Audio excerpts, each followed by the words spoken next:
Halo semua, Shalom.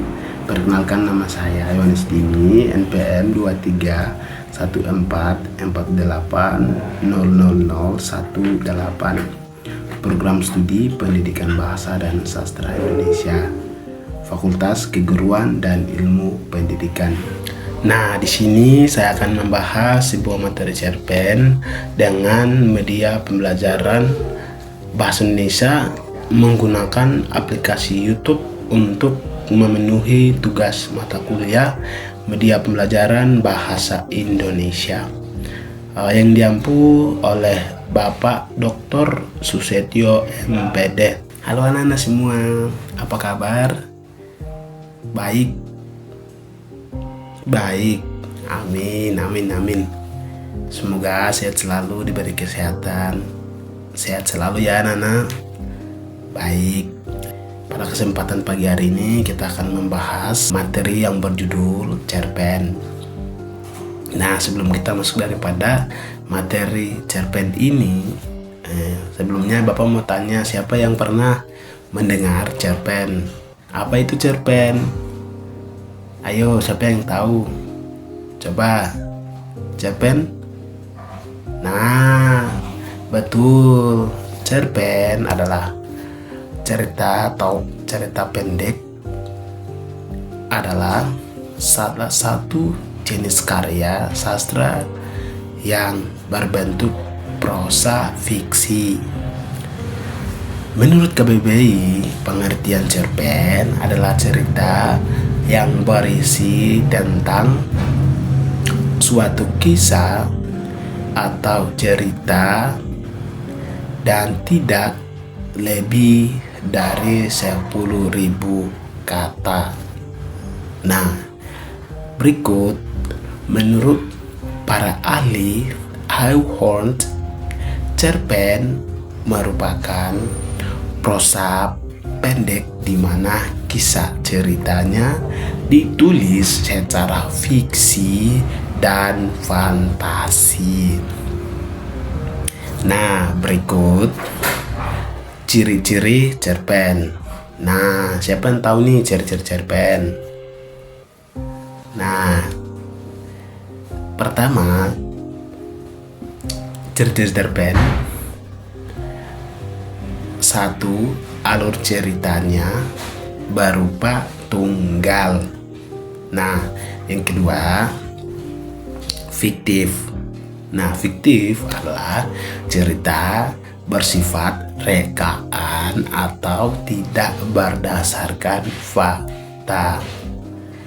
Nah, yang ketiga, panjang. Nah, panjang umumnya tidak lebih dari 10.000 kata. Nah, yang keempat, menggambarkan satu tema atau konflik utama dengan jelas. Nah, yang kelima, karakter tokoh terbatas dan sederhana. Nah, biasanya hanya ada satu tokoh sampai 3 tokoh utama. Nah, yang berikut, yang keenam, adalah bahasa sederhana. Nah, bahasa sederhana menggunakan diksi yang mudah dipahami dan menarik perhatian pembaca. Nah, itu.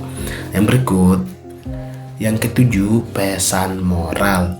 Nah, dalam pesan moral ini seringkali terdapat amanat atau pesan yang mendalam di akhir cerita.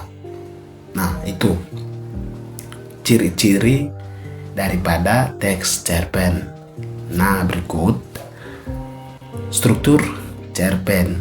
Nah, apa sih struktur cerpen itu? Nah, ayo Pak Guru jelaskan. Nah, struktur cerpen ini termuat beberapa poin. Pertama, orientasi. Nah, dalam orientasi ini adalah hal-hal yang berkaitan dengan latar cerita. Nah, seperti tempat, suasana, dan waktu. Nah, semua ini termuat dalam struktur cerpen orientasi atau perkenalan. Nah, yang kedua, komplikasi. Betul, komplikasi. Nah, dalam komplikasi ini juga mencakup urutan atau kejadian permasalahan yang dimiliki hubungan sebab dan akibat. Nah, itu. Nah, yang berikut, yang ketiga adalah evaluasi. Benar, evaluasi.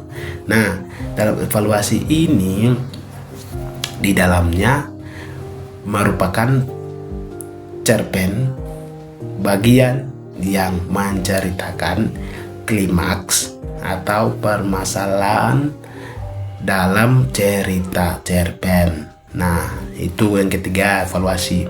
Nah, yang berikut yang keempat adalah resolution atau resolusi. Nah, betul. Resolusi ini adalah mencakup bagian yang menerangkan pemecahan masalah. Benar, pemecahan masalah. Nah, di sini pembaca akan diberikan penjabaran. Nah, cerita mengenai solusi dan diambil oleh tokoh. Benar. Nah, bentar. Berikut terdapat keenam adalah koda. Nah, yang ke koda 6 ini adalah amanat atau pesan atau penjabaran pembelajaran. Semua hal tersebut termasuk ke dalam koda. Nah, pembaca akan diajak untuk mengambil hikmah dari cerpen. Dan sekarang tugasnya teks cerpen untuk anak-anak semua menganalisis unsur-unsur teks cerpen. Nah, di sini Pak Guru akan bacakan teks cerpennya untuk anak-anak semua mendengar, menyimak dengan saksama. Nah, sekarang teks cerpen ini berjudul Gunakan Waktumu untuk Belajar. Nah,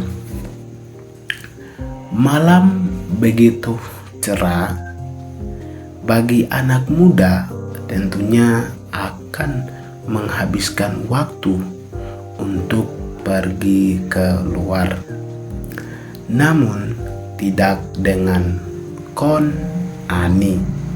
Ia menghabiskan waktu malam minggu yang cerah untuk belajar karena keesokan harinya ada UAS. Tak selang berapa lama terdengar suara telepon. Ternyata dari Lia. Ia ingin mengajak Ani untuk bermain di luar. Namun Ani menolak untuk diajak sebab ia lebih memilih untuk belajar di rumah. Keesokan harinya Ani bertemu Lia di sekolahnya. Ia mengatakan bahwa Ani pasti akan menyesal karena ia tidak ikut tadi malam untuk melihat konser. UAS pun dimulai. Ketika Ani dengan penuh semangat mengerjakannya, Lia di pojokan kebingungan menoleh sana-sini untuk mencari jawaban, sebab ia tidak belajar sama sekali. Nah, itu tadi terkait materi teks cerpen yang Pak Guru bacakan. Nah, seperti itu materi Bapak pada kesempatan kali ini. Semoga dapat bermanfaat bagi anak-anak semua. Minggu depan jangan lupa akan dikumpulkan, Bapak akan koreksi dan memberikan nilai. Seperti itu. Shalom, sampai jumpa di minggu depan. Halo anak-anak semua.